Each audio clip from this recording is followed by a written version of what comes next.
fisavana trano na perquisition tsy tokony ataotra izany ratsy meloka ireo mpiaradita amin'ny fitondrana teo aloha.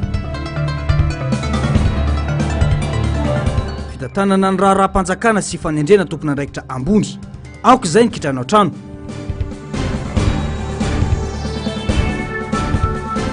Tsika i Madagasikara anao fitsidiana isam-paritra ho fanarinana ny rafitra.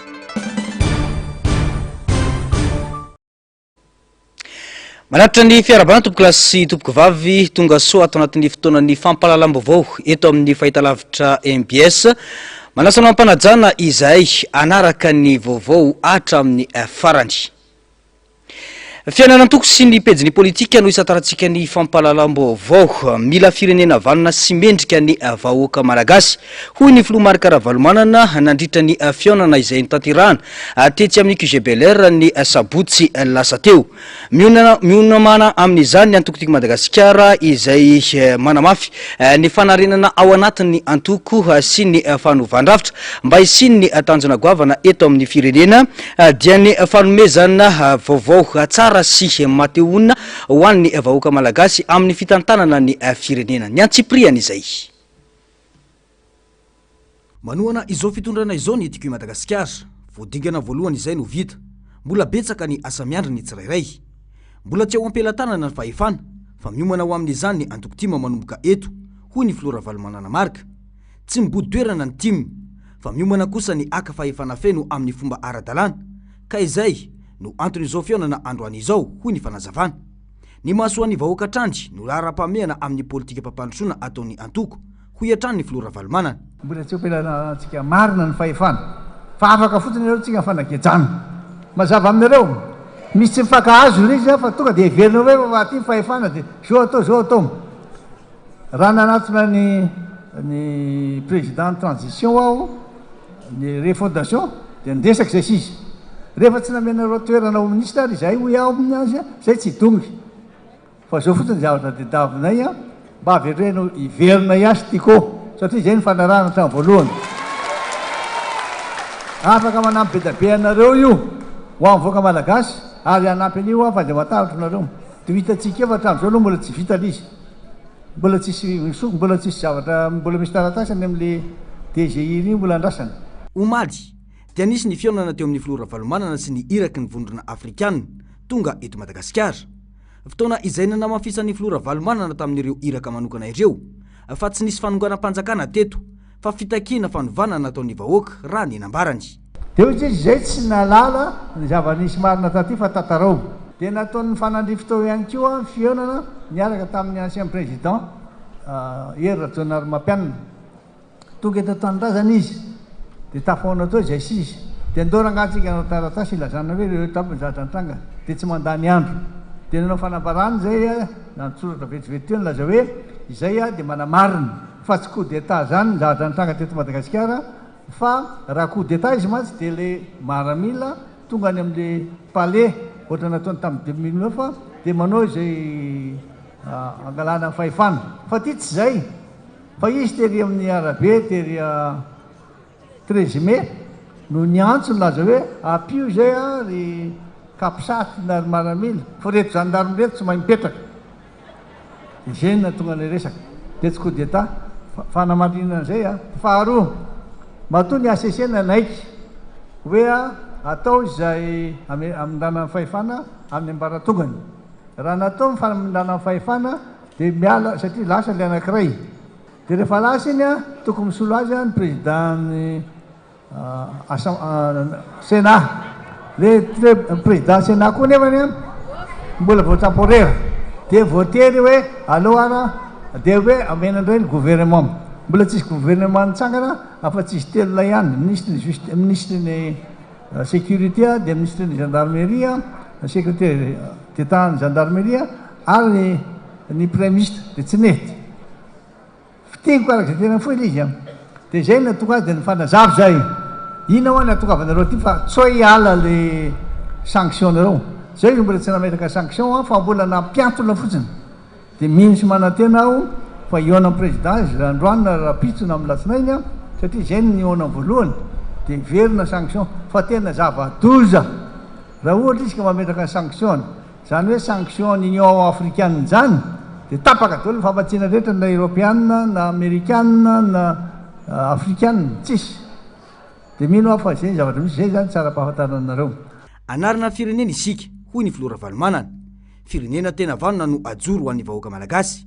Vahoaka malagasy miasa, mamokatra ary mandry fahalemana no apetraka hoy hatrany ny filora valomanana. Tamin'izany ala tamin'ny fitondrana tamin'ny 2009 ny dollara 12 000 amin'izao fotoana izao izy efa ho 30 000 na 25 efa ambony be. Noho izany tena sahirana ianareo reo.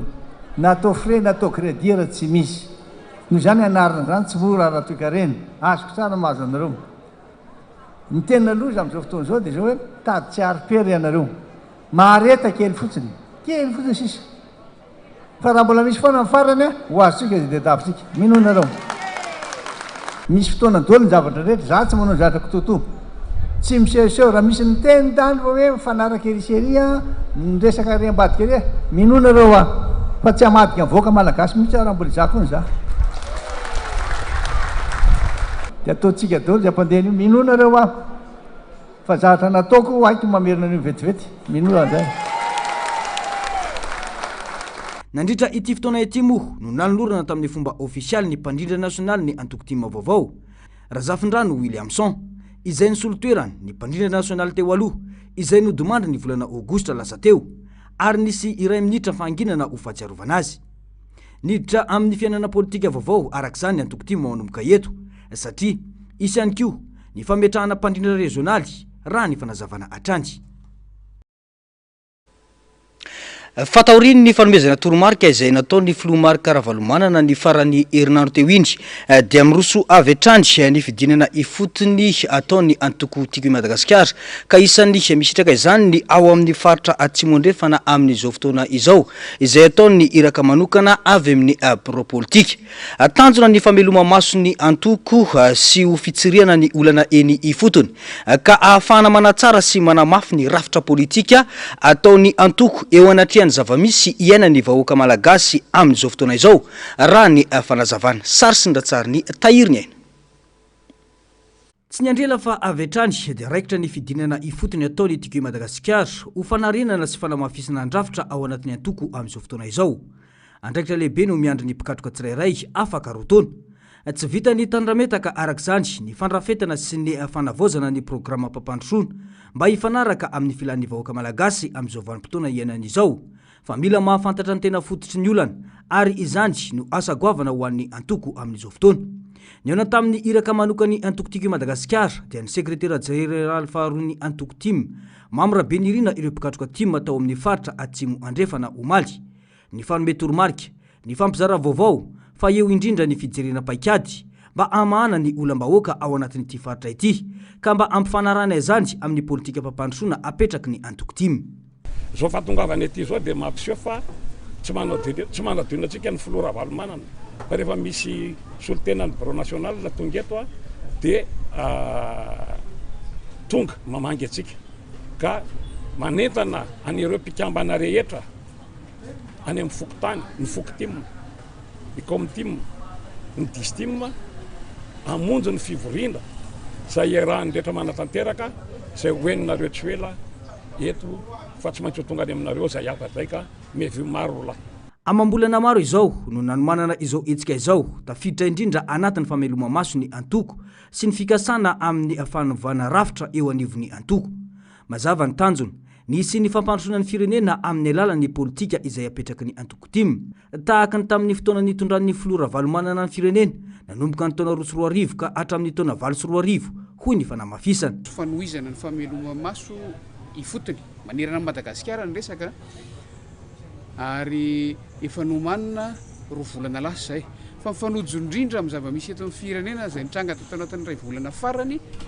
fa indrindra koa ho fanatanterahana ny toromarika ny filoha nasionaly ny antoko Andriamatomarika Ravalomanana amin'ny hanatanterahana aingana n'izany fidinana ifotony zany dia tonga tia toliara zahay zao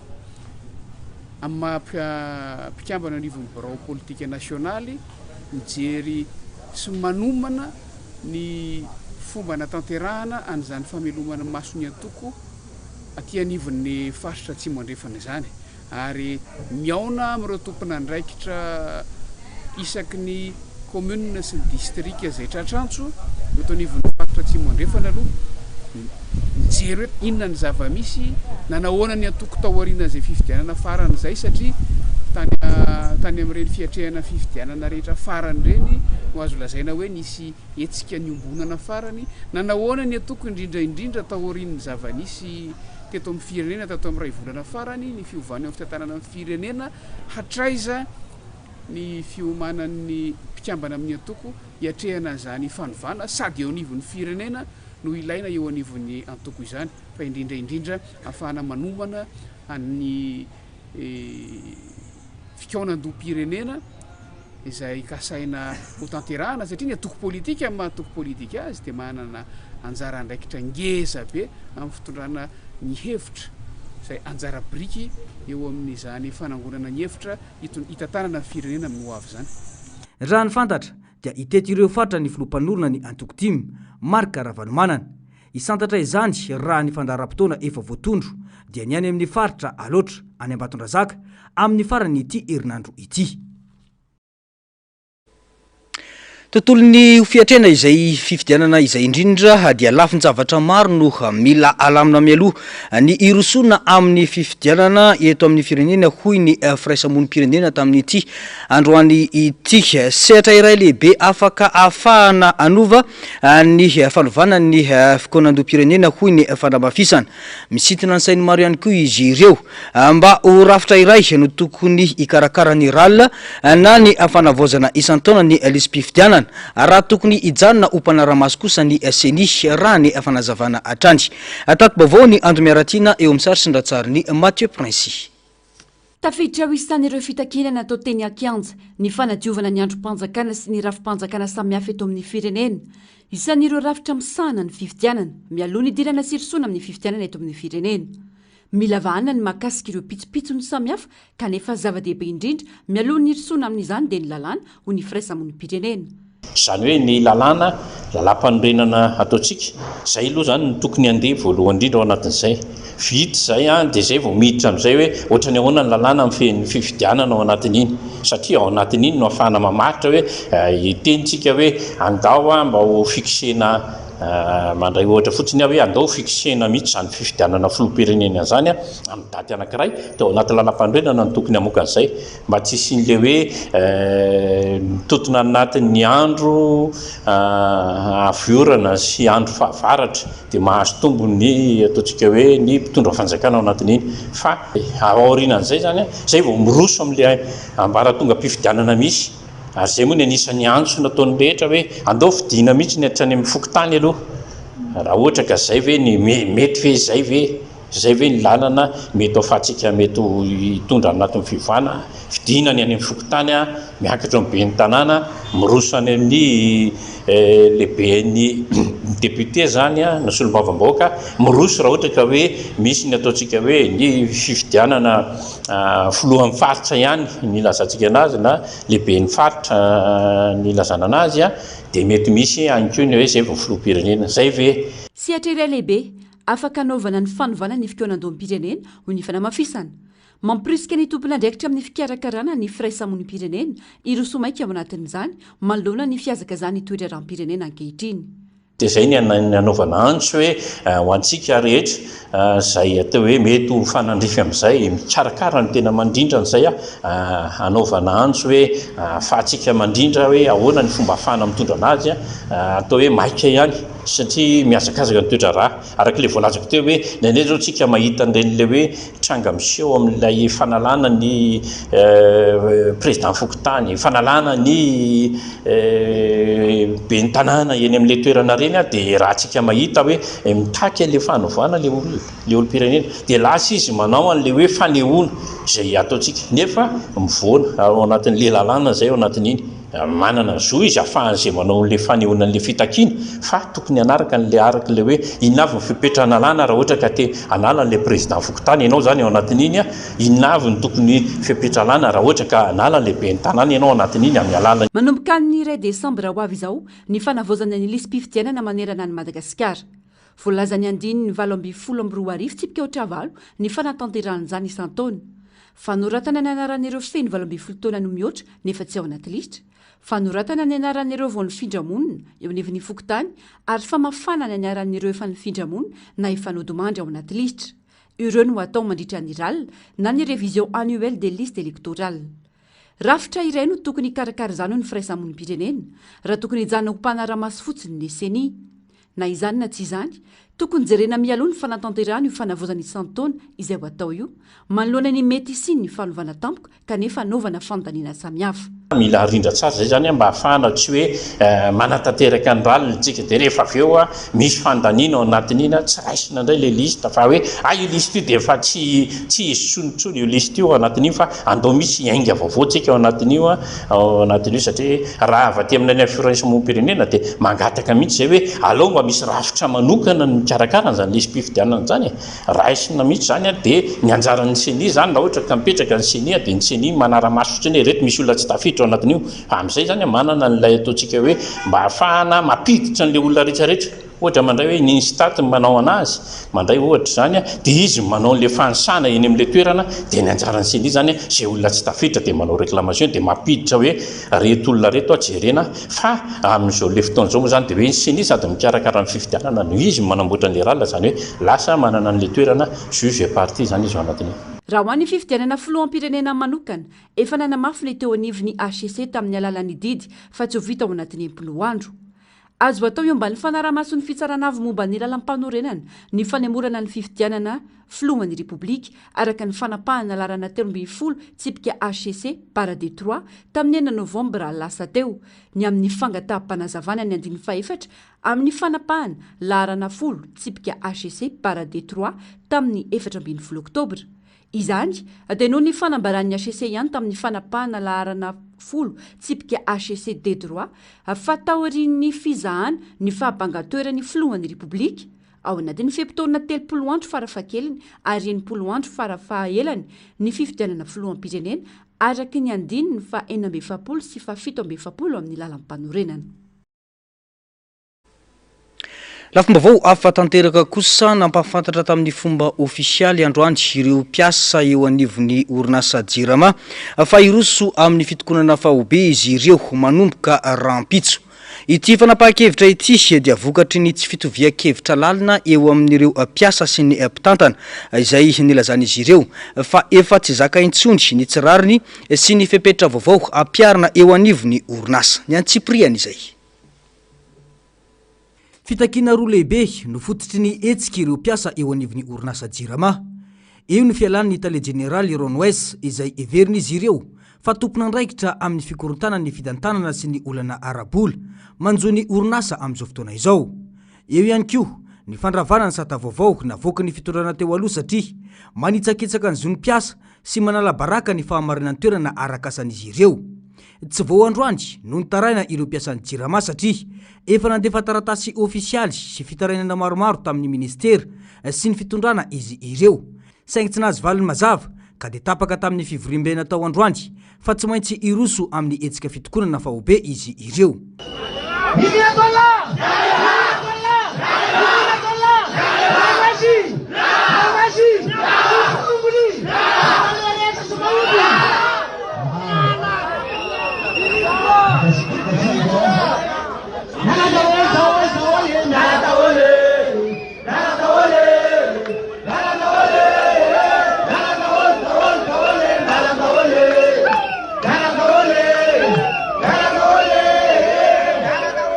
Tonga niatrika ity etsika nataon'ireo mpiasan'ny Jirama nanomboka androany ity moa ny teo anivon'ny SSM izay nanamafy fa raha misy pitarika ny etsika voasambotra dia iroso amin'ny fanakatonana ny ministera izy ireo.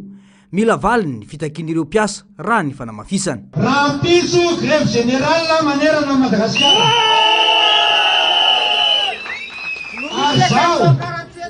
Arzao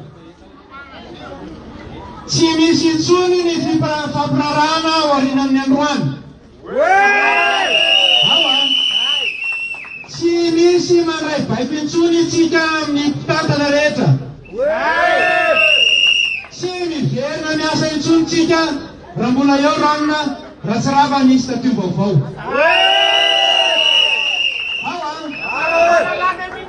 Izy fiantraikany mavesatra amin'ny isa-tokantrano sy ny toe-karena ny fitokonana fahobe manerana ny nosy satria maro ireo orinasa sy ny indostria no miankina amin'ny tolotra omen'ny jirama. Eo amin'ny lafiny sosialy dia tsy salasalana fa ny vahoaka tsotra no ola sipatra voalohany amin'ny ity disadisa anatiny ity satria isedra fasahiranana amin'ny rano fisotro madio sy amin'ny fiainana andavanandro anisan'izany ireo sekoly, ny hopitaly ary ny tsena samihafa ary anointoina ny fiainana ankapobeny malagasy izany. Andrasana ny toyny. Izay ny anivon'ny orinasa jirama fa ho an'ny fahasalamana kosa indray dia nanao dia be ny azo ministeran'ny fahasalamam-bahoaka ireo mpianatra ompitsabo na ny interna androany ho fanamafisana ny antso sy ny fangatahana nataon'izy ireo. Vita ny fionana sy ny fampiresana tamin'ny tompon'andraikitra saingy ny fampiarana ny fifanarana nosy ny avina no atakin'izy ireo. Ankoatra ireo mpianatra ompitsabo dia tonga teny amin'ny anteny miram-pirenena ihany koa ireo mpiasan'ny fahasalamana litaka ny fampiakarana tetibola ho an'ity departemanta ity azahoana mampiditra azy ireo ho mpiasa mpanjakana. Tato baovao ny Ando Miaratina eo amin'ny sary sindatsariny Mathieu Princy. Ny aingateny akatsony diabena ataon'ireo mpianatra ompitsabo na ireo interna androany ka ny azony ministeran'ny fahasalamam-bahoaka.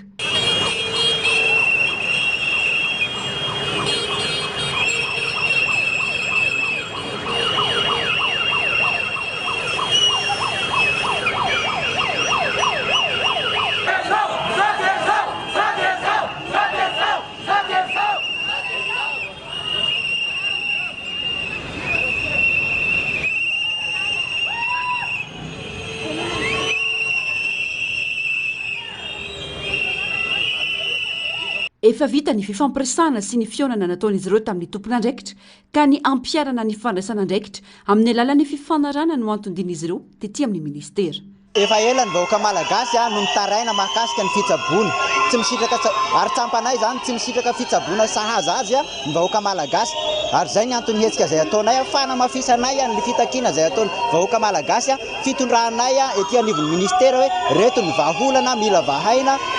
mba ahafahana manome fitsaboana sahaza ny vahoaka malagasy. Efa ela ny tonga taty amin'ny ministera ny fangatahana zay nataonay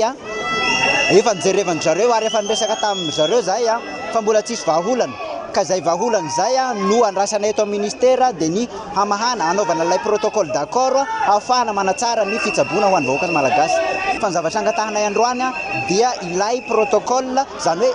tonga dia fandraisana andraikitra fa efa vita ny fionana. Efa ho iray volana zao no nampitsahatra ny asany nampiatra ny service zero ireo interne. Mbola tsy nivany efa ny olana hatramin'ny androany. Lafiny zavatra telo goavana no ifitora ny fitakiana ireo interne dia ny fampitovana, ny vola ary ny arakolona. Mitaky ny ampiakarana 500 isanjato ny tetibolan'ny ministera izy ireo raha toka 5 isanjato ny voasoratra anatin'ny volavolan-dalàna ho an'ny tetibola, ho an'ny taona ho avy na ny PLFI 420. Efa ao anatin'ny protocole d'accord io satria ny olana fitsaboana malagasy dia ny arakolona, ny ara-pitaovana ary ny arabola. Ny arabola dia angatahanay amin'ny reo solombavam-bahoaka ny fanatsarana azy satria kely dia kely ny volavolan-dalàna tetibola ho an'ny fitsaboana amin'ny 2026. Izay ny angatahanay amin'ireo solombavam-bahoaka ny ampitomboana ny tetibola io. Ny arakolona dia efa omenay ny ministera ny vahaolana hoe reto ny olona tokony ho rekritena hanao an'io asa io ary ny ara-pitaovana ihany koa ny arabola sy ny fanatsarana ny karama sy ny indemnité ho an'ny mpisehatra amin'ny fahasalamana. Tonga teny amin'ny antony miram-pirenena ihany koa androany ireo mpiasan'ny fahasalamana. Nitaky ny fampiakarana tetibola ho an'ity departemanta ity ahafahana mampiditra azy ireo ho mpiasa mpanjakana.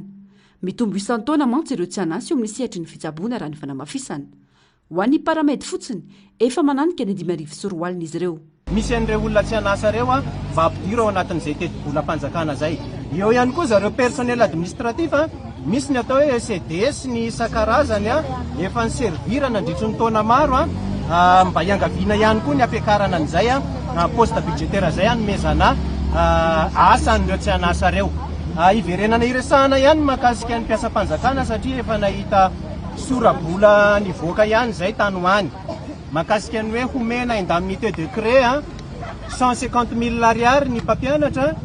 dia ny indemnité de logement vinavinaina homena ho an'ny mpiasa-mpanjakana dia 200 000 ariary. dia manao antso izay mpiasa amin'ny fahasalamana tsy ampiny mpiasa amin'ny fahasalamana raha 150 000 ariary no atao indemnité de risque satria raha resaka risque amin'ny aretina azo avy amin'ny lacréara no hanomezana 150 000 ariary ny mpampianatra isam-bolana dia eritrereto inona daholo ny risque amin'ny mpiasa amin'ny fahasalamana manoloana ny aretina maro isan-karazany vola nareo rehetrarehetra ao ampanapaka ny teti-bola asa ohatrinona ny indemnité de cession anareo ao anatin'ny andro anankiray fa raha 200 000 ariary tomboka efa sarotsarotra mahita hofatranona 200 000 ariary raha io fotsiny no ampiakarina isorana aloha nareo efa nieritreritra hoe 14 000 ariary zany tsy mahavita ninina fa mbola manao antso izahay ampiakaro io 200 000 ariary io fa tsy mahita hofatranona 200 000 ariary izany ntsony ny mpiasan'ny fahasalamana mpiasa fanjakana mikendry ny fahafahany malagasy rehetra isitraka fitsaboana sahaza anatsarana ny sihatry ny fahasalamana sy ny fitsaboana ary ny fampiakarana itedi-bola ny ministera ireo mpisehatra ka manao fitakiana andrasana ny toiny izay ny tontolo ny fahasalamana fa tontolo ny fandrarana ny fonja kosa indray dia tokony hojerena kaky sy farak'izay aingana ny famalina ny fangatahanyireo mpandrarany fonja hoy ny sekretera jeneraly ny syndicat tamin'ity androany ity efa dingina lehibe ny fampiresana sy ny fanatanterahana ny fifanarahana avy amin'ny ministry ny fitsarana saingy mila jerena maika ny fanatanterahana ny fanapahan-kevitra tsy ilana fandaniana vola be sy tsy andrasana fotoana hoy ny fanamafisana narcisy karazafy sy mbola avatsara no mitondra ny antsipriana izay manantena ny fanatanterahana aingana ireo fifanarahana efa nifanaovana ny syndicat ny fandrarana ny fonja manao antsoavo amin'ny ministra ny fitsarana sy ny tale jeneralin'ny fonja ny spapm akoatra ireo fanapahan-kevitra andrasana ao aorian'ny fikaonandohan'ny pirenena dia tokony ho tanterahana ao anatin'ny herinandro ao aorian'ny fifanarahana ny famoahana ny organigramme sy ny fanoloana ireo lehibe ny fonja efa niasa ela tamin'ny toerana iray zava-dehibe izany mba hanatsarana ny fitantanana sy ampandehanana amin'ny rariny ny asan'ny fonja manerana ny nosy dia anaovana antsoavo amin'ny ramatoa ministra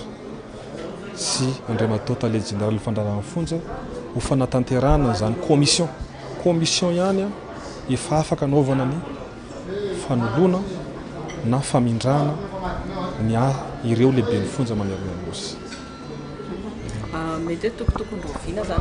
fanatanterahana an'izay raha ny fifanarahana nataonareo tamin'ny fampiresana tamin'izany fotoana zany tokony hoe ho afaka herinandro tokony efa hivoaka ny organigramme ary mety aoriana kely izay dia isy ny commission fanovana na ny famindran-toerana andreo lehibe ny fonja izay hita fa tsy nahavita ny asany eo ihany koa ireo naharitra efa ela be tamin'ny toerana iray tsika nefa zao efa ho herinandro mahery tsy nipohitra ilay organigramme vaovao tsy hita ihany koa ny commission izay hanindrena sy hanoloana andreo lehibe ny fonja hita tokony hosoloana eo ihany koa ny fanindrena andreo tale sy ny fitaleava-paritra izay amin'ny alalan'ny conseil des ministres moa zay zavatra zay hatreto aloha mbola tsisy na iray voatendry teo anivony fandrarana ny fonja vonina n'olotra vokatra tsara ho an'ny ministeran'ny fitsarana ireo mpandrarahany fonja raha toka voavaly ireo fangatahana sy fifanarahana hoy ny fanazavana na fa raha misy maridrefy iray hitsarana ny vokatra eo anivon'ny ministeran'ny fitsarana indrindra amin'ny mpitsara sy ny mpandrarahany fonja dia ilay ratio condamné prévenu izay mpandrarahany fonja efa manana fahavonona tanteraka hanome point hanome vokatra tsara ho an'ny ramatoa ministra eo anivon'ny ministera ny fitsarana amin'ny alalan'ny ratio condamné sy prévenu ny ratio condamné prévenu amin'izao rahantsika mahita fa efa mananika any amin'ny 65% ny voafonja prévenu avokoa izany nefa raha tany aloha ny fandanjalanja ilay izy 50% ny prévenu sy ny condamné fa amintsika miresaka zao dia ratsy ilay ratio condamné prévenu satria efa mananika any amin'ny 65% ireo voafonja amin'izao ho prévenu izany rehetra zany dia asa miandry ny ramatoa ministra sy ny fianakaviam-be ministera ny fitsarana ho fanatsarana zany zavatra zany mba ho vokatra farak'izay aingana ho an'ny ministera ny fitsarana mba ho point lehibe ho an'ny ramatoa ministra ny fitsarana amin'izao fotoana izao nanamafy ny sekretera jeneraly ny syndicat ny fanjarana ny fonja fa efa teboka tsara ho an'ny ministra ny fitsarana Faniry Soerinaivo ny fanekeny ny fifanarana sy fifampiresana tamin'ny mpandrarahany fonja ka andrasan'izy ireo ny fanatanterahana izany. Fa tsy ho vita vetivety ny fanarenana ny firenena izay nopotehiny fitondrana teo aloha ka noho izany mila avela hiasa aloha ny fitondrana tariny Colonel Mikael Randrianiriny hoy ny komity ivondronan'ny fanovana ifotony na ny kifama. Nanjaka loatra ny kolikoly ka vonina itondra fanavozana iaraka amin'ny filoha entina manarana ny firenena ity ny komity raha ny fanazavana atrany. Narcisy Karazafy sy mbola avatsaratrany no mitondra ny antsipriany izay. Miantso ny tanora mba hiandry ampitonina ny fitondrana fanovana eto amin'ny firenena satria tsy afaka hanao magie ny fitondrana hoy ny komity ivondronana ny fanovana ifotony na ny kimafa. Mila manambatra hery sy miara-mientana ny malagasy ahafahana mitondra izay fanavozana ifotony izay hoy ny fikambanana izay milaza ny fahavonona ny ara-entana amin'ny fitondram-panjakana anafoanana ny kolikoly ny tsy fandripalemana ary ny tsy fananana asa. Mbola vao tsy ampyrovolana ireo tompoko ny tondrany ity fitondrana ity. Tsisy magie, tsisy miracle ao anatin'izany fotoana foy izany ka ho tanteraka androany ny faniritsika. Amapolo taona ny fitondrana teo aloha ny rahantsika nahita ny zava-misy fanandrano sy ny jiro ara tapaka foana. Ka inona moa izany no vita ao anatin'ilay volana sy roa volana. Hoy izahay ato anatin'ny komity fanavaozana ifotony mila manana faharetana isika, mila mikandotsika, mila manambatra hery isika anoana izao fitondrana izao atongavantsika any amin'ny tanjona. Dradradradratsika ny hoe tsy mitady seza dia rehefa misy zavatra tsy mitovy amin'ny hevitra antsika tanora ve dia mitsangana indray antsika fa hoeny an-dalambe so dia lasa mampime so dia lasa mampanahelo ka dia hoy izahay hoe andaotsika irahina andaotsika namatra hery hifampizara ny traikefa izay ananantsika mba hoandry ekina ny vahoaka rehetrarehetra tsy vaky vola hiaraka amin'ny fitondram-panjakana amin'izao fotoana izao. Manoana zato isanjato tsy misy fepetra ny kolonely Mikael Randrianirina sy ireo mpiara-mitantana aminy ny kimafa raha ny fanamafisana ary vonany hitondra sosikeviny amin'ny manoloana ny fikaonan-doham-pirenena mijoro arifanina ny kimafa amin'ny fanatanterahany ny filoham-panjakana ny asa iantsoroany raha ny fanamafisana trano. Manapirofo kosa ny fihetsiky ny fitondram-panjakana amin'izao famoroso makany amin'ny fanovana ny fitantanana ny diplomasia hoy ny mpanao politika. Hitantaratra amin'izany ny fanadiovana ataon'ny Madagasikara eo amin'ny sehatra iraisam-pirenena toy ny fanafoanana ny fanendrena tompon'andraikitra toy ny masoivo. Tokony hitondra ary ampisokatra ny fiarah-miasa eo amin'ny firenena malagasy sy ny any ivelany izany hoy hatrany ny fanamafisany. Ankoatra io nanamafy ny avy amin'ny antoko safidy ny Madagasikara fa tokony anana fanetrentena kely ny malagasy amin'ny raharam-pirenena ankehitriny taoriny ny fijoroan'ny gouvernemanta iray volana latsaka izao. Ny antsipriany izay ho tanteriny Ando Miaratina sy Mathieu Princy. Fanapakevitra maromaro no noraisy ny fanjakana malagasy amin'ny fitantanana ny diplomasia. Tao anatin'ny 4 ora diplomaty malagasy telo no nesorina tamin'ny toerany tao anatin'ny vilan-kevitry ny ministra ny sabotsy lasa teo. Nofoanana tao anatin'izany ny fanendrena ny Rinara Kotomanga eo anivon'ny masivon'ny Madagasikara ny Chine. Nofoanana ihany koa ny fanendrena ny Michou Randiberso izay mpanolotsaina voalohany eo amin'ny masivon'ny Madagasikara ny Frantsa ary Camille Vital izay nesorina tsy masivon'ny Madagasikara tsy Maurice intsony. Maneho ny sary misy ankehitriny fa mirona makany amin'ny fanovana sy ny fanavozana ny fifandraisany iraisam-pirenena Madagasikara ho ny mpanao politika. Lojika ary tsy tokony hataitra io fanapakevitra io raha nisy ny altsoana nataon'ireo olon'ireo ho ny faneho-kevitra. Tokony hanana fahazarana ihany koa ny malagasy sy manomboka izao fa tsy raharam-pianakaviana na resaka finamanana ny fitantanana ny firenena ka hodina tsy hita na hita efa tsy mety aza toy ny teo aloha. Matoa misy fampitsarana diplomaty amin'ny asany dia misy olona ny asa zany ary nanome baiko ary mazava ho azy misy ny nanatanteraka. Na ohatra raha resaka baolina kitra ohatra no alaitsika ohatra rehefa misy manao fahadisoana dia manome karatra mavo na karatra mena ny mpitsara. Izany hoe tokony ho lojika ary tsy tokony hataitra zany ny fisiny ny fanazaziana na ny fampiatoana mpiasa-panjakana amin'ny asany raha ohatra ka nisy ny adisoana izay natao teo am'sehitry ny asa zay nomena ny andreketany. Izy tsika malagasy zany de tokony manana an'izay fahazarany zay hoe izy ty anie tsy resaka kitrana trano na resaka mpinamana miara-miasa na resaka misy roy mpianakaviana ohatra na roy hafa ataony hoe finamanana eo amin'ny asa ka na misy ary ny aditsona teo aloha de hitatsika fa hodina tsy hita zany ary manohy ny asany eny atrany ny mpiara-miasa zany tamin'ny fitondram-panjakana teo aloha. Zao zany de hitatsika fa misy tokoa le fanovana somary mandeha tsy moramora kanefa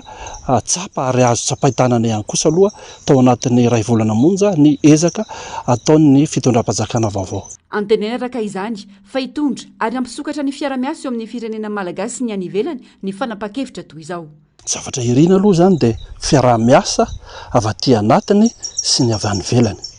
Reo zany de zavatra iritsika mba hatongavana any amin'le fanadiovana, fametrahana rafitra vaovao, fa mampalelo kely indraindray dia tsy afaka mihitsy tena hitondra le fanovana isika raha tsy olona vaovao kosa aloha satria raha olona efa teo aloha efa zatra manao amin'ny fanaony everiko ary resy lahatra tanteraka izay ato amin'ny safidy Madagasikara fa tsy afaka hitondra le fanovana sy ny fanovandrafitra izay antenain'ny mpitolona teny mikajy 17 Mey eto amin'ny tany sy ny fanjakana. Atreto masoivo malagasy enina tamin'ireo 7 no tendren'ny fitondrana teo aloha no mbola amperinasa. Ankoatr'io, nanamafy ny avy amin'ny antokony ny safidiny Madagasikara androany fa tokony hanana faharetana kely ny malagasy amin'ny raharam-pirenena ankehitriny taorian'ny fijoroan'ny gouvernement iray volana latsaka izao. Tsy azo ampitaina velively hoy ny fanazavana ny asa tokony ho vita tao anatin'ny 12 taona sy ny asa natao tao anatin'ny iray volana. Efa hita taratra rahateo ny firosoana tsikelikely makany amin'ny fanovana. Raha atao indray mijery dia tsy afaka ampitahina kosa ny asa zay vita tokony ho vita ao anaty 12 taona sy ny asa zay nataon'ny olona tao anatin'ny ray volana. Amin'izao fotoan'izao dia hita fa misy ny ezaka, misy ny zavatra maro mihetsika zany karazana fanadiovana eto amin'ny firenena. Antananarivo tsy vita indray andro ozy tsika izay ka dia miantso vahoaka malagasy mba hanana faharetana kely. Manamafy hatrany ny zava-misy ankehitriny fa mihamafy ary mamatotra ny fifandraisan'ny Madagasikara amin'ireo mpiara-miombona antoka vahiny izay nanamafy ny fahavononany hiara-iasa amin'ny Madagasikara. Midika zavatra goavana ny fahatongavana ireo masoivoy sy vahiny maro eto amintsika mifampidinika amin'ireo mpitondra fanjakana toy ny vondrona afrikanina, ny SADC sy ny maro hafa. Fa nisesesy kosa ny fisavana tranon'ireo mpiaradia amin'ny fitondrana teo aloha tatoato izay. Tsy tokony atahotra izany izy ireo raha tena manao ny marina hoy ny mpanao politika izay miantso ny hitaran'izany hatrany amin'ny faritany mba hanafoanana tsy maty manota sy ny fanambakana ny vahoaka malagasy eto amin'ny firenena. Narcisy Karazafy sy mbola avatsara no mitondra ny antsiprian'izay vaovao izay. Tsy midika homeloka ny olona iray rehefa natanterahana perquisition na fisavana ny trano fonenany manana ny ayay ny fitondrana mijoro amin'izao fotoana manoloana ny fitantanana tsy nety teto amin'ny firenena ka tsy maintsy tanterahana izany isorohana ny fisiny ireo tsy maty manota. Ny lalàna irery ihany no afaka manenjika ireo olona ireo raha ny fanehoan-kevitra kanefa tsy ho tody amin'izany raha tsy misy fanadiadiana sy fisavana atao. Tsara amreny fa zao dia agnatin'ny firenena tsy hoe tandalana. Ka ny perquisition dia tsy midika hoe meloka ilay olona na mbola tsy meloka. Tsika tsy manam-pahefana amin'izay fa ny fitsarana ihany ny tompo teny farany hoe meloka izy na tsy meloka. Ka tsy hitako hoe tokony ahagagantsika amin'izany. Fa rehefa manohy tohina ny fiandranam-pirenena ilay zavatra anankiray dia tsy maintsy mandray andraikitra ny fitondram-panjakana hanaporofa hoe meloka ve ilay olona sa tsy meloka. Noho izany regny fisian'ny perquisition regny dia tsy manambara amintsika regny hoe efa meloka regny olona ka ho sazina. Non, fa mbola lalana fotsiny mety misy indisy, mety misy signe hitan'ny fitondram-panjakana ka mahatonga azy manao an'izay fa fitsarana ihany tompo teny farany hoe meloka izy na tsia. Non, tsy valifaty politika raha tsisy tsisy hoe valifaty politika ka fa ny lalàna ihany no ampiasaitsika dia ny fitsarana ihany tompo teny farany amin'ireny zavatra regny. Rehefa tsy meloka izy dia tsy misy tokony antony ampigadrana anazy fa samby gasy tsika dia mila fampitsinjo tany ara-manina tia fitsarana ihany araka lazay totsy ndre tanytandalana tsika mitombo teny farany hoe meloka izy na tsy meloka rehefa tsy meloka izy voapolomny fitsarana dia avotra tsara satria gasto itsika ihany abetsaka ireo tsy fanarahan-dalàna nataon'ireo mpiara-dita amin'ny fitondrana teo aloha hoy ny faneho-kevitra miantso ny antarana izany any amin'ny faritany sy ny faritra ireo mpanao politika satria tsy teto Antananarivo irery ihany no nisy izay fanaovana tantely afadrakotra ny harem-pirenena izay fa ny elipatrana manerana ny nosy ireo mpiara-miasa tamin'ny filoha teo aloha matoa atao reny zavatsy reny hita fa tsy nanara-dalàna reo olona reo tsy hanao tao fahatany ny fitsarana ny kapisaty olo manara-dalàna reo dia misy raha hitandrozy matoa misy mahatonga an'ireny fisavana reny anatin'ny raha tsy maintsy misy ny stratégie reny hitany kapisaty fa mety satria laha voam-pahafantarana mialohany le olo tafaporitsaka izy raha tsika mahita reny efa nilay izy efa tafaporitsaka tsy hita eto Madagasikara ka reny tsika mahita azy hoe tsy manara-dalàna fa manaraka ny lalàna reny satria tsy ampahafantarana antsika ny fepetsa zay efa nataony zareo rariny ka raha ny tena rariny ary maro azareo itaronareo rehefa mbo maro mifaritsy any izay nanodikody-mola mpandrakana izay mivily mangalaky tanin'olo amin'ny tsy rariny izay misy ao amin'ny faritany toliara zany ka alaonareo zay fananam-bahoaka zay alaonareo any raha tsy ahivina maromaro ireo mpiara-dita amin'ny fitondrana teo aloha nandantanterahana fisavana trano fonenana isandreny ny ministra ny fanajariana ny tany teo aloha sady be ny tanàna Nainandrian-Tsitoaina mahakasika ny rarak'Napsa sy SMGD ny fisavana raha ny fantatra tsy tao an-tranony kosa ity farany nandritra ny fisavana ka ny vatiny sy ny mpiasa iray no nentina natao fanadiadiana teny amin'ny Bianco Ivato antota taratasy maro sy fiara roa no nogiazana nandritra io fisavana omaly io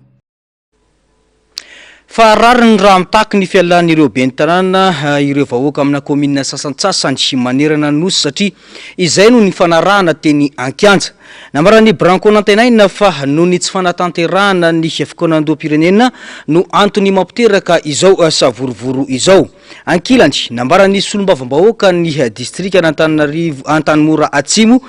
fa tokony hojerena tsirairay ny fitakiana ataon'ireo komina ka miankina amin'izany no andraisana fanapahan-kevitra satria olom-boafidy ny ben'ny tanàna nilaza kosa ny ministry ny atitany fa mila fanarahan-dalàna ny fanesorana ben'ny tanàna sy filoha pokotany narisesy karazafy sy mbola avatsaratrany no mitondra ny antsipriany izay na dia tsy nanao fahadisoana lehibe aza ny ben'ny tanàna sasany dia efa nitsiry lalina tao an-tsain'ny mponina ao amin'ny komuna hoe miova sata miovandrina izany hoe rehefa miova ny filoha dia tokony hiova avokoa ireo lehibe isaky ny an-tanatohatra toy ny ben'ny tanàna tsy dia fantatry ny maro fa misy lalàna sy fitsipika tokony arahana amin'izany fa ny faniriana ahita fiovana aingana no manjaka izay toe-tsain'izay no antony mahatonga ny fitakiana ny fialan'ny ben'ny tanàna amin'ny komuna maro manerana nosy amin'izao fotoan'izao maro ny mihevitra fa ilaina ny fikaonan-dony nasionaly mba hametrana gouvernemanta manara-penitra sy hanamafisana fifampitokisana eo amin'ny vahoaka sy ny mpitondra raha tsy tanteraka izany hoy ny mpanara-baovao dia mbola hitoy ny savorovoro sy ny tsy fifampitokisana eo amin'ny samy mpitondra sy olom-pirenena zay mbola mitaky afaingano aloha ny concertation ny fiaonam-ben'ny-pirenena afaingano dia aingana mba hampilamina n'izao fifandrorotana gauche à droite hoe greve ety amin'ny syndicat ianina fitakendran-karama amin'ny syndicat ianina tsy fahafampoany amin'ny syndicat ianina misy mahalozika an'le izy satria normalement tsika tokony nametraka gouvernemanta consensus inclusif mienga avy ao anatin'ny concertation nationale mienga avy ao anatin'ny fiaonam-ben'ny-pirenena amin'izay reny olona ny tolona rehetrarehetra reny manjay anjara aty amin'ny fiaonam-ben'ny-pirenena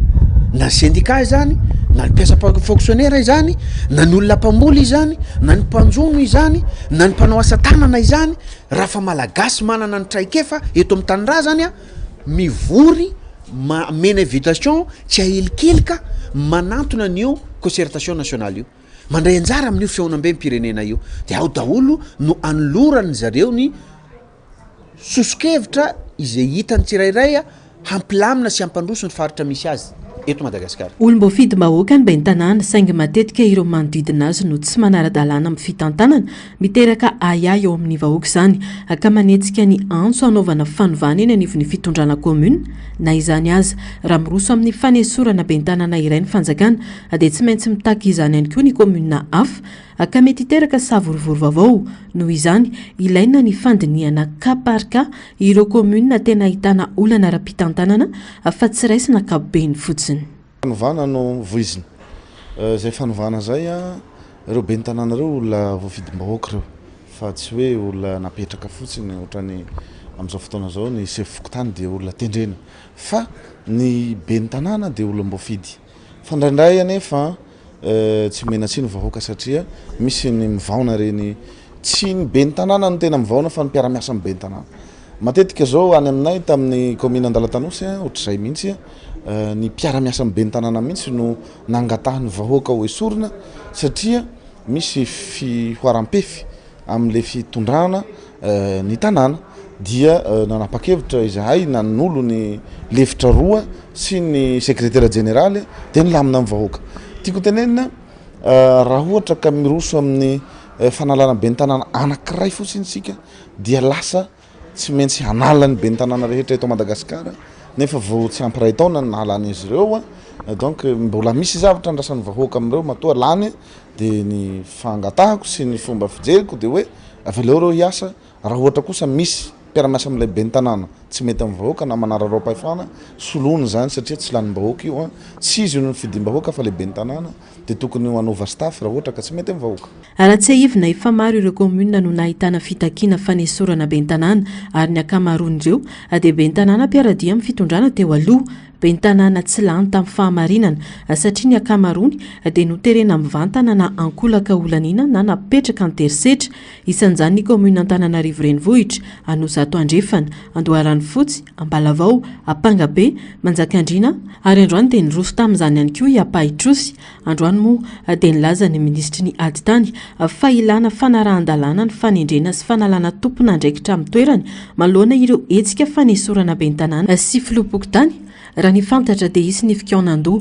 iarahan'ny mpiantsehatra rehetra amin'ny resaka fitsinjaram-pahefana fampiarana izany ary indrindra ahafahany vondrom-bahoaka hitsinjaram-pahefana manatanteraka ny andraikiny ampalehovatena hodiniana mandritra izany ny fepetra sy ny paikiady ilaina anatsarana bebe kokoa ny rafitra fototra amin'ny demokrasia sy ny fampandrosoana ifotony ny ananana fitantanana akaiky sy mahomby mitondra vahaolana mivantana ho an'ny olom-pirenena sy manamafy ny fahamarina toerany rafim-panjakana eny fotony no tanjona amin'izany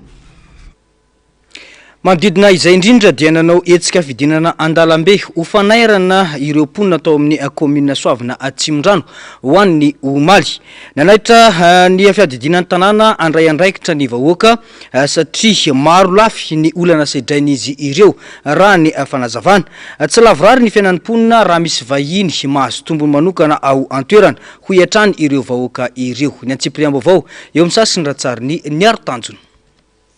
leo tsy fisian-drano leo tsy fandriam-pahalemana leo tsy famombiazam-pitantanana raikitra ny fidinana andalambe nataon'ireo mponina eto amin'ny komina Soavina omaly alahady tsy hitantaratra ny tena fandraisana andraikitra ataon'ny fiadidinan'ny tanàna amin'ireo olom-bahoaka ireo ka izay no anton'izao hetsika izao hoy ireo fokon'olona manjaka ao Soavina mifeny rano madio ny teratany vahiny any ka miaina amin'ny lavadrano osotroina ny mponina betsaka ny fanafian'jolahy mitranga saingy toa mitazapotsy ny fiadidinan'ny tanàna ho iatrany izy ireo nitady tompon'andraikitra ifampiresahana saingy tsy hita ny ben'ny tanàna nandritra ny hetsika nataon'ny mponina raha ny vaovao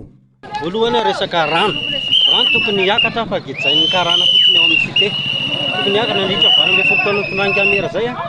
zao zavatra misy ankehitriny tsy tafakatra tiny rano maloto amin'ny vovo tsy misitraka rano ny olona reto tsisy hoe iza ny lohany fa mino aho fa ao anatin'ireo misy ray aman-dreny misy ny victime afaka fampiresaka aminareo anatin'le izy satria efa tena manjeky tsy fandriam-pahalemana mahazo an'le vahoaka eto ty trano atoriananareo ty zao vao tsy ela voatafika andihan-jolahy donc taitaina mponina ny pitsiny indray verindray ny ombin'olona tato ambany tato ny afaka pitsiny indray veriko so zany hoe tsy mitsata zany le fandriam-pahalemana ka noho izany maro tsy avolomy vahoaka ka nanao an'izao hetsika zao ny vahoaka rehetrarehetra tsikatra tato ato fa betsaka amin'ireo komina tantanin'ireo ben'ny tanàna volomboasary no ahitana korontana sy fietseham-bahoaka mampametra-panontaniana ireo mpanara-baovao raha toa ka elan'ny foretana ave ireo mponina ka izao vao mamoaka ny mariary satria mahatsiaro afaka raha ho an'ny komina Soavina aloha dia tsy mitaky ny fialan'ny ben'ny tanàna ireo mponina fa mitaky fandraisana andraikitra manoloana ireo olana iainan'ny mponina andavanandro raha ny fanazavana andrasana ny toyny fa isan'ireo olana goavana amin'ny fampandrosoana eto Madagasikara ny tsy fipetrahan'ireo rafitra araka ny tokony ho izy noho ny tombontsoa politika manokana hoy ny ben'ny tanàna ao amin'ny commune Ampitatafika. Betsaka no lalàna tsy voahaja tamin'ny fitondrana teo aloha any ka mikatso ny asa fampandrosoana. Mila jerena maika izany amin'izao fotoana ny fanavozana izao raha ny fanehoan-keviny ny Atsipriana izay. Mametraka mazava ny andininy fa 770 ao amin'ny lalam-panorenana malagasy ho an'ny Repoblika Fahefatra fa ny vondrom-bahoaka paritra Itsinjaram-pahefana dia ny faritra, ny distrika ary ny commune. Ny commune ihany sisa no vondrom-bahoaka paritra Itsinjaram-pahefana any mbola mijoro ary no fidiny vahoaka mivantana. Olombotendry kosa no napetraka teny anivon'ireo faritra dia ny gouvernoura sy ny lehiben'ny distrika. Efa nofonana koa aza ny fanendrena ireo gouvernoura 320 manerana any Madagasikara. Tsy ny rafitra ihany no mandeha ila fa ny fomba ny tantanana ny rafitra fampandrosoana dia nanaraka ny fametrahana tsy araka ny lalàna ny ambaratonga-pahefana raha ny zavanisy. Miresaka ny gouvernoura ny filoha mpanorona ny tiako Madagasikara ny président Marc Ravalomanana efa nanakinan'io efa ely izy amin'le hoe tsy mifanaraka amin'ny lalam-panorenana le gouvernoura fa chef de région no izy. Izy koa tokony olom-boafidy olona ohatrana ahoana raha tokony atao chef de région. Ny olona tokony atao chef de région zany dia tena mahafantatra an'le région aloha satria ny région dia composena district dia ny district indray composena commune. Ny zavanisy manko teo aloha teo dia laza gouvernoura any plateforme IRMAR ny RD ary voaporofo tanteraka zany satria ny tsy ao anatiny indrindraindrindra izahay izy ao anatin'ny antokotiko Madagasikara dia tena voailika mihitsiny ary hitsanganako vavolombelona mihitsy fa nivory teny amin'ny espace ravaka teny Tanjombato niaraka tamin'ny gouvernoura Analamanga tamin'izany andro zany dia niteny ampahabemaso izy hoe rehefa tsy IRD dia aza mba manatokantona any amin'ny braoko any fa tsy amme nininina anareo any IRMAR ve zany le plateforme ny vola ampiasain'ny gouvernoura raha ny fahalalana azy dia misy vola avy aty amin'ny commune makao amin'ny kitapom-bola ny région dia misy vola avy amin'ny fitondram-panjakana zany hoe tsy vola nantoko zany le izy ka tokony mba misy répartition égale zay ny tena olana eto Madagasikara misy no ohatrany hoe omena fanampiana be da be. Ankoatra izay dia nanamafy ity ben'ny tanàna ity fa mila jerena ihany koa ny lalàna momba ny fananan-tany eto amintsika. Tsy manam-pahefana eo anoloan'ny tanàna eo ambany fiadidiny manko ny commune rehefa misy ny tsy fanaran-dalàna mitranga momba ny fananan-tany. Dia maniry koa zay raha maniry rehefa manao an'ireny resaka tany reny fanana-tany rehefa manao bornage dia hoe any amin'ny fokontany tsy maintsy alefa ny convocation na bornage fa afaka tsy alefa any amin'ny commune. Dia zay eto mangataka an'le réforme hoe raha azo atao aleo tsy maintsy mandalo fokontany ary tsy maintsy mandalo commune ary raha mbola mety ary aleo tsy maintsy mandalo ny lehibe any vohitra. Ny antony mba ialantsika amin'le disadisana tany izay tsy hen'ny entité hafa mba hen'ny entité hafa zany. Ny commune ine no manana ny plan le hoe plan d'urbanisme directoire an'Antananarivo ny fokontany ine tsy manana an'izany dia inona ary ny voka-dratsiny zao efa rahantsika mahita be da be ny tanàna tsy tafiditra fiara ntsony any anatiny any ary sahirana ary na ny olombelona ary satria eo aloha lay tsisy manaja an'lay hoe miala atsasa metatra miala amin'ny borna ankehitriny moa izy efa 2 metatra miala amin'ny borna ny rodota rehefa tsy misy lalana natokana amin'izay. Io lalàna io nefany tsy ahafahan'le ben'ny tanàna mandrodana raha sanatria izy ka tsy manaja an'le prescription d'urbanisme izay alaina eny amin'ny service régional na ny aménagement territoire dia efa misy croquis tena mazava be no ataon'ny fanjakana hoe ity zany le borna dia mamea servitude de passage dia tsy mamea ny andaniny dia ny ankilany koa lasa kamokamo mamea dia lasa 20 cm sisa na 30 cm fa io zany raha hoe tena ny commune nomena fahefana satria fanavozana moa ny resantsika dia afaka tonga ny commune teny hoe ajanony le fanorenanareo an'le tamboho dia raha vao io dia akisano aloha manaraka an'ity nalefa ministère ny fanajarinany tany ity dia ity ny tokony ajainareo. ankoatra izay mbola olana lehibe ihany koa ny resaka fokotany takina ny amerenana ny fokotany eo ambany fiahin'ny commune tanteraka fa tsy ho an'ny ministerany atany hoy ny fanehoan-kevitra. Mila fanovana maika ny faritra Amorony Many manoloana ny fahasahiranana atrehan'ireo mponina any an-toerana ankehitriny hoy ny filoha-hevitry ny fikambanany ben'ny tanàna tsy miankina any amin'iny faritra iny. Miainga amin'ny fametrahana olona manam-pahaizana sy ampitraikefa ary finiavana politika ampandrosin'ny faritra ny fanovana hoy izy ireo. Tsy atao ankehitrano atrandro ny fametrahana izany fa mitako mangarahara isy ny fampandrosoana miainga eny ifotony ho an'ny isaparitra. Ny Antsipriany izay. Mila olona mahalala tsara ny marariny vahoaka sy ny mponina ao aminy ampitraikefa sy manana finiavana politika ka mendrika hitantana ity faritra ity hoy ny filoha-hevitry ny fikambanana ny ben'ny tanàna tsy miankina ao an-toerana no ilain'ny Amorony Many. Tsy tokony hisy intsony hiandranatrano amin'ny fanatanterahana izany satria iankina ny fampandrosoana eny ifotony. Izahay atao hoe ben'ny tanàna dia mampita mivantana ao amin'ny Andriamatoa filoham-panjakana Randrianirina Mikael mba hijery akaiky dia akaika ny olona izay tokony solotenanareo eny amin'ny faritra dia olona manana letraikefa fa tsy atao kiatrano-trano ny raharam-pirenena. Ny fitantanana ny raharam-pirenena dia aoka mba tsy hisy olona hanao kiatrano-trano zany raharam-pirenena zany ary tokony hisy ihany koa ny atao hoe équilibre eo anivony zany faritra izany raha misy district ohatra efa nanendrena ministra na vepanina na tsy fantatro ary na atao hoe manana SG ka jerevana kosa ohatra hoe izy amin'ireo district mandrafitra ny région reo no mbola tsisy olona atao hoe solotenantsika avy aty amin'ny fitondrana foibe. Ny any fotony no mahita zay zavatra rehetrarehetra zay. Faritra fahatelo manitra indrindra Amorony Many manerana ny Madagasikara ho ny fanazavana kanefa manana olona amin'ny tanandraikitra ambony marina eto amin'ny firenena. Tsy mandeha araka ny tokony ho izy anefa ny fitantanana satria nifantoka tamin'ny tombotsoa manokana ka niteraka fantrana ho an'ny faritra iray manontolo hoy ny fanamafisana. Fotoana ny fanovana izao ka hitakin'izy ireo ny sin'izany any an-toerana. Raha jerevana ny faritra Amorony Many dia toa zary ataoko hoe anatin'ny faritra tsy dia mamokatra loatra amin'ny lafin'ny atao hoe fivoarana satria dia azo lazana fa fahatelo farany eo amin'ny tsy fandrosoana izany faritra izany.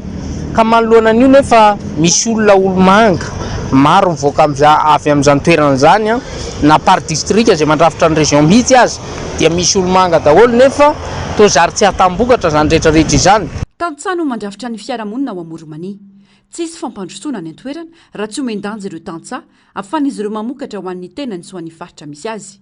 Manao atsisika ny anokanana teti-bola mazava ho an'ny tantsaha ny fikambanany ben'ny tanàna tsy miankina ao an-toerana. Tanjona amin'izany nisy ny fahaleovantena ara-tsakafo sy ny fampiroboroboana ity sehatra ity. Indrindra fa 80% ny ataoko hoe vahoakan'ny Amorony Many zany na 90 mihitsy dia tantsaha avokoa.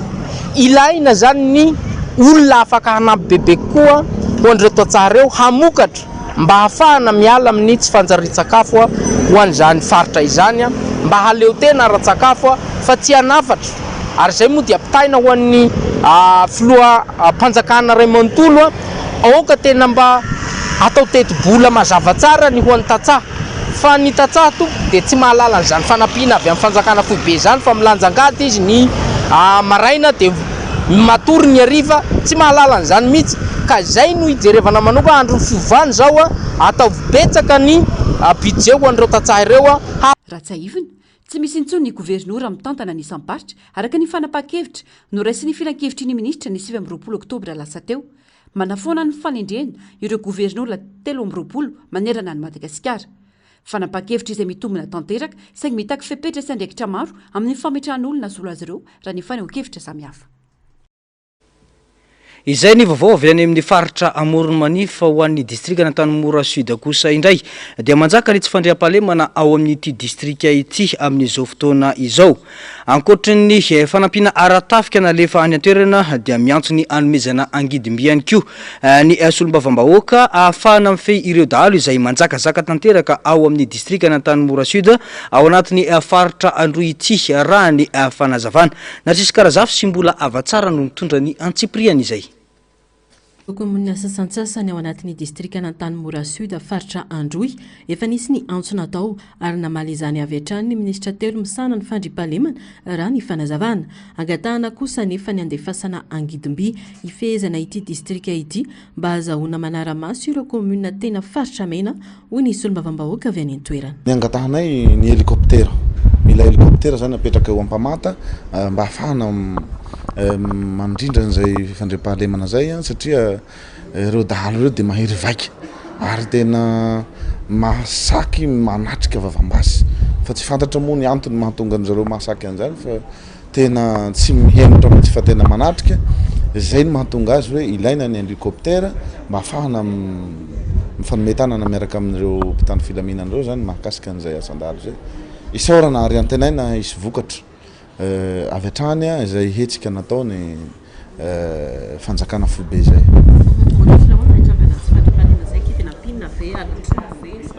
Ny any aminay zany alatromby ny any ary fanafihana misy andian-dahalo 200 indray miditra dia tena mafana be zay zavatra zay ary misy moa ny kalony izay fanatsangatsika miaramientana miaraka amin'ny mpitandro filaminana ao anatin'izay fa tsy mahatohitra indraindray rehefa be da be loatra zareo izay no ilana renfort ahafahana mampandry an'izay fahalemana zay fa halatromby ny tena misy any aminay. Efa misy ireo miaramila nalefa ny ministeran'ny foloalindahy nampisa ireo efa any an-toerana ahafahana mifehy tsy fandriampahalemana raha ny fanazavana trano distrika vaovao ao anatin'ny faritra Androy moa ny distrika n'Antanimora Sud raha ny Fanamariana.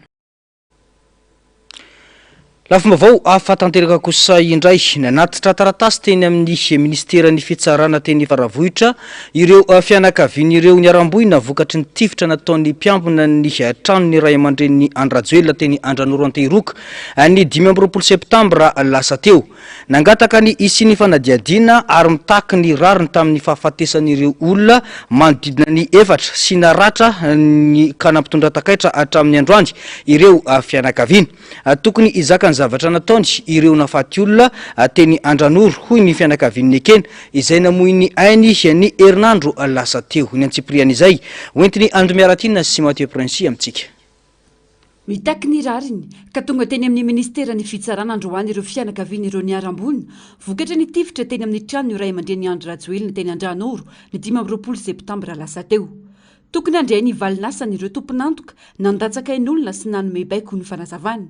Ankoatra ireo telo namony hainy teo eo nandritra ny alina iny tsy tana ihany koa ny hain'ny ekena Totsoa ny herinandro teo rehefa nitsabo tena nandritra ny ray volana teny amin'ny hopitaly. Ny tenan'izay voatifitra teo amin'ny lamosina ka nivoaka teo amin'ny kibon'ny bala. Izay tena navanin-doza izay nampaniraka ary nampitifitra izay napitifitra ihany koa izay nampanao izay zavatra zany dia tavinay mba tena tokony hoe mijinja ny asany izay nataony. Izay zany ny aloha voalohany indrindra. Ankoatra ireo namony ainy, maro ireo naratra sy nitondra takaitra hatramin'izao. Mbola nanamafy ny fianakaviana ireo niara-mony androany fa tsy mpandroba nampanao fihetsiketsehana ireo voatifitra ireo fa olona nandalo. Teny amin'ny manodidina ny 500 metatra ny ala ny tranony ray aman-dren'ny Andro Rajoelina no nitifirana azy ireo. Misy an'ireny korotana ireny hoe misy androba hoe anafy misy karazany ny tena manana amin'ireo olona voatifitra sy vita amin'ireo an'ireo zany zavatra nisy io dia olona tsy nanao an'io zavako tsy zavatra io olona tsy nieritreritra nandeha androba zany dia moa tsy zavatra robanina ny robamena ary olona tsy nieritreritra nandeha andolo zany fa olona avy miasa olona hitady zavatra ohatran'ny vidina ho an'ny zany misy tatao sakafo hariva ary ronono ohatr' zany izay ireo olona maty bitsaka maty ireo zany raha ohatra ka tena fitifirana aradrarina izy dia tokony farafaratsiny zany raha ohatra ka tena hoe izay no tena tiana atao dia mba hoe lacrymogène aloha raha ohatra ka tena nisy zavatra io fa tsy tonga dia bala réel ny tifirana an'ilay olona raha tena hoe manao fanadidiana zany ny mpitandro filaminana tokony teo amin'ny trano fanodivandreo misy olona betabeta mitevany teo tokony teo tena tokony misy olona voativitra fa le izy ohatrany hoe tena tsitavina fotsiny hoe le andran'olo tsy tiako tonga dia eny mienjena fotsiny. Noraisy ny ministry ny fitsarana fa ny risoerinaivo mireto fianakaviana sy ny fitarainan'izy ireo androany miandry ny fandraisana andraikitra hanafainganana ny raharam-pitsarana ny fianakaviana. Nandalaka amin'ny ministera zany ministera ny justice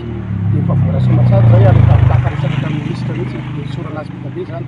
fa mba andrasanay ihany hoe hoadnovany alizy malakilaky kokoa vitaingana Omaly Alahady hidina an-dalambe ny fianakavian'ireo naratra sy maty teny Andrano ny aliny 10 septambra lasa teo notroan'ireo vahoaka mpiara-monina sy ny manodidina. Tsy hijanona ny tolona raha tsy hita ny famarinana hoy ny vahoaka n'Andranoro. Takin'izy ireo araka izany ny itsarany ireo tompon'antoka tamin'ity raharaha ity sy ny fandraisana andraikitra avy amin'ny fitondram-panjakana manoloana ireo olona 5 mbola manaraka fitsaboana amin'ny hopitaly sy any an-trano amin'izao fotoana izao. Fahitrangana ady tany ao amin'ny fokontany Antanimenambohijatovo ao anatin'ny commune Fenorivo amin'izao fotoana izao. Raha ny fanazavana dia nisy olona 5 ny raha ny fokon'olona ikarakara ny taratasy tany-pokon'olona saingy nosoratan'ireo olona 5 ireo tamin'ny anaran'izy 5 fa tsy amin'ny anaran'ny fokon'olona ny tany. Mitaky ny fialan'ny fokon'olona amin'io tany fambolena io ankehitriny ireo taranak'ireo olona 5 natao hosolo tena pokon'olona tamin'izany fotoana izany ka teo voaraikitra ny savorovoro. Ny priany izay. Fivadia pitokisana no andraisan'ireo fokon'olona ao amin'ny fokontany Antanimenambohijatovo commune Fenorivo ireo olona 5 izay niraina ny karakara ny tanin'izy ireo saingy nosoratan'ireo iraka tamin'ny anaran'izy 5 ny tany. Any hektara maro ny tany noajariana antonany maro saingy izao nivadian'ireo nametrahana fitokisana izao ny fokon'olona. Mitaky ny alan'ny fokon'olona amin'io tany io manko ankehitriny ireo olona voalaza fa misoratra amin'ny tany satria amidin'ireo misoratra amin'ny tany.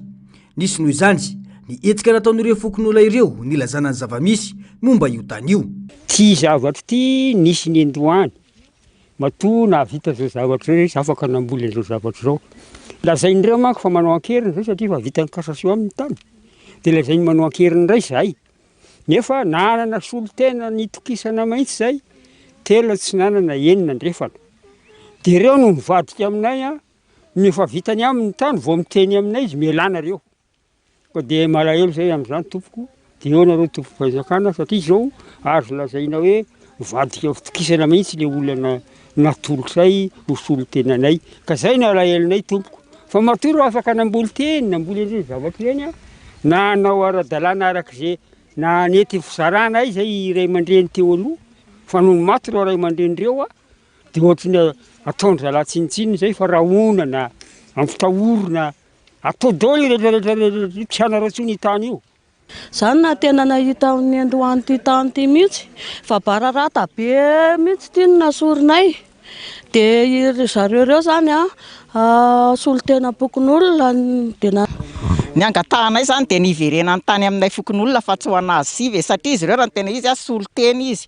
Dia nalainy ho anazy le izy fa le izy amin'ny fokon'olona ny tena nanajary an'ity teo izay fokon'olona eto amin'ny fokontany Ambohijatovo tamin'ny mena. Zay no nanajary an'io dia hita le. Dia ny angatanay mba hoe verena ny tany eto aminay. Satria izao rehetrarehetra zao dia zahay daholo nanao an'izy fa tsy hoe izy 5 akory. Izay fokon'olona nanajary an'izao zavatra rehetrarehetra izao. Noho izany angatanay mihitsy mba ho anay le tany satria mpisantoko ireny olon'ireny.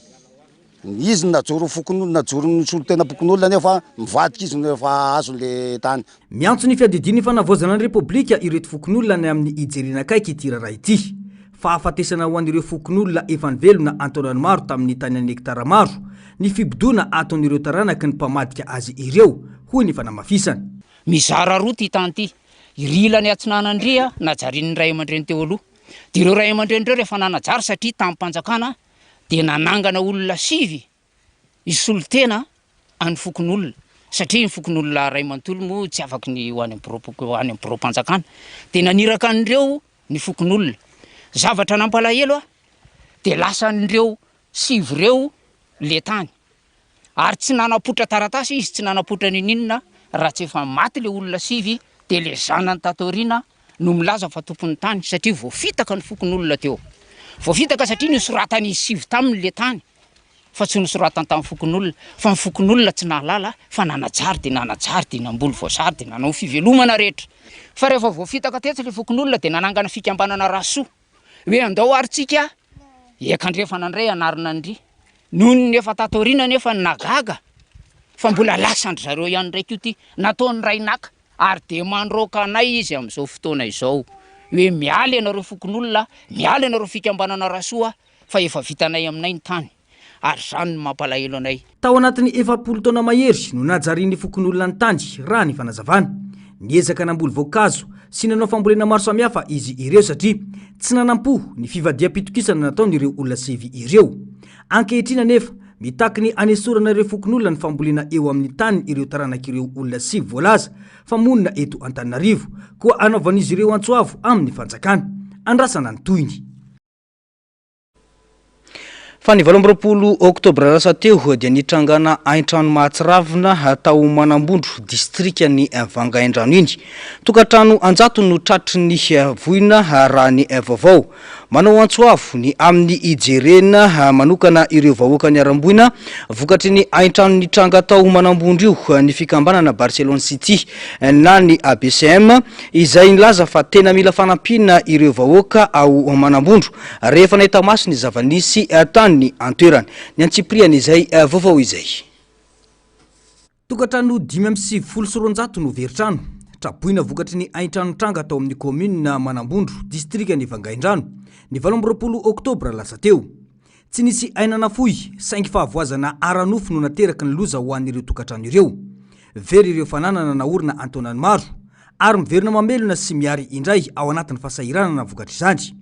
Fikambanana iray no tonga tany antoerana nanolotra fanampina ho an'ireo mponina ka vary 700 kilao sy fitaovana maro samihafa no nentin'izy ireo tamin'izany. Raha ny fantatra dia tsy paipaika nataon'ireo mpikambana sy ny fanohanana avy amin'ny filompanorona ny fikambanana no nahafahan'izy ireo nampy ireto mpiarabelona tratry ny voina ireto raha ny fanazavana hatrany. Dia mahatsiaro manana didy maventy zahay amin'ny association ABCM Barcelone City amin'ny fagnampiny traboina tondra ny zavatra voasirambany tagny zay zavatra kely de kely fa ny fo manolotra anazy magnampy an'izay mameno ny banga amin'ny fagnampina amin'ny traboina. Barcelone City moa zany association zay natsangana efa misy taona mahery zay hoe indrindra amin'ny fampandrosoana ny tanora sy ny tanàna ny ho an'ny Manambondro. Eto koa dia magnano ansoavo amintsika zanaka pelezana amin'ny Manambondro voay manontolo